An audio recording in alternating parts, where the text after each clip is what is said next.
नहीं,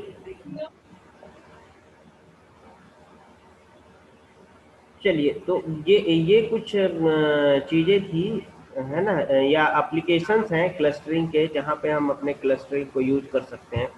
ठीक है, तो आप लोग अच्छे से अंडरस्टैंड कर सकते हैं इसको।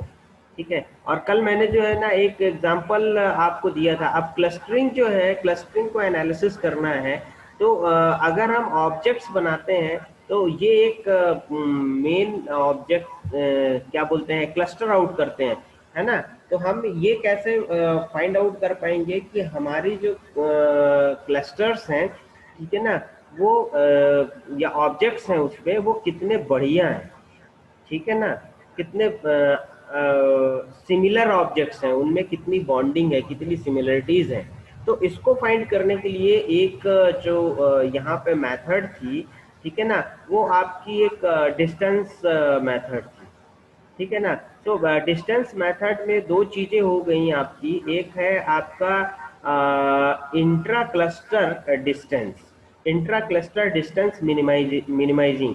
इंट्रा क्लस्टर डिस्टेंस, डिस्टेंस मतलब यहाँ पे ये डिस्टेंस की बात नहीं है कि यहाँ पे कितनी दूरियां हैं इनमें। एक्चुअल में इंट्रा क्लस्टर डिस्टेंस का मतलब ये है कि हम एक क्लस्टर के अंदर जो ऑब्जेक्ट का सिलेक्शन कर रहे हैं, उन ऑब्जेक्ट सिलेक्शन में उनकी प्रॉपर्टीज में कितनी सिमिलरिटी है, ठीक है ना, कितनी वो सिमिलर है जिनको हमने एक पर्टिकुलर क्लस्टर में रखा हुआ है। ठीक है ना। तो हमारा जो क्लस्टर है, क्लस्टर बाउंड मतलब कितना बढ़िया है, ठीक है ना, ये इसको प्रिडिक्ट करने के लिए एक मेथड है।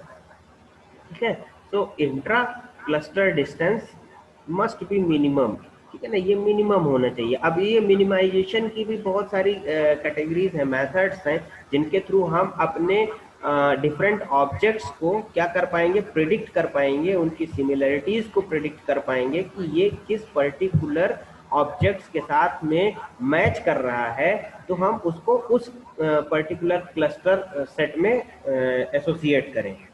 ठीक है ना। तो ये एक मेथड है आपका। इसी तरीके से यहाँ पे है इंटर क्लस्टर डिस्टेंस। ठीक है ना, इंटर क्लस्टर डिस्टेंस। अब इंटर क्लस्टर डिस्टेंस मतलब ये ऑब्जेक्ट्स है, अब ये ऑब्जेक्ट्स यहाँ पे बोला मैक्सिमाइज।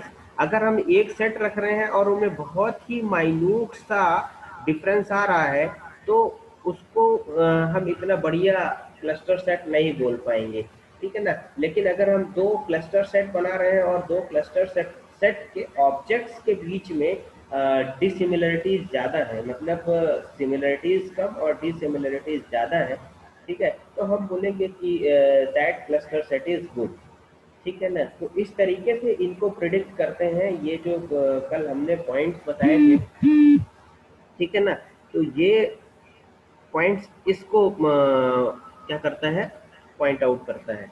ठीक है ना। होप आपको समझ में आया होगा। ठीक है, कि जरूरी नहीं है कि जो क्लस्टर्स हमने यहाँ पे पॉइंट आउट किए हैं उनमें क्या हो, टाइट बॉन्डिंग हो। ठीक है, और जो हमने हमारे C1 और C2 क्लस्टर्स हैं उनमें जो है ना बॉन्डिंग ना हो, तो इस बॉन्डिंग को कैलकुलेट करने के लिए एक मेथड है। ठीक है, सिमिलरिटीज और ये, इसके बाद तो ये चीजें, जी हाँ, इसके बारे में कल हम लोगों ने पढ़ा था।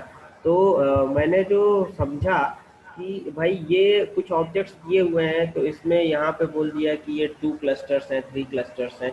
एक्चुअल में इनको प्रिडिक्ट करने की, ये तो ठीक है, ये अपन ने बात कर ली, लेकिन इनको भी हमें प्रिडिक्ट करने के लिए कैलकुलेशन करना होगा। इन सारे ऑब्जेक्ट्स को हमें देखना पड़ेगा कि ये इनकी जो सिमिलरिटीज हैं वो ठीक है कि नहीं। हो सकता है कि ये एक अपना ग्रुप फॉर्म कर रहा हो, ये अपना एक अलग ग्रुप फॉर्म कर रहा हो, ये अपना एक अलग ग्रुप फॉर्म कर रहा हो।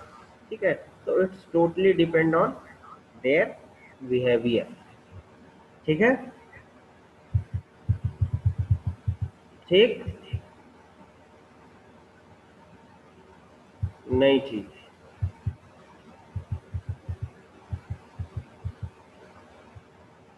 ठीक है। अब इसके बाद हम लोग पढ़ेंगे कि कितने तरीके से हम अपने क्लस्टर को एनालिसिस कर सकते हैं, या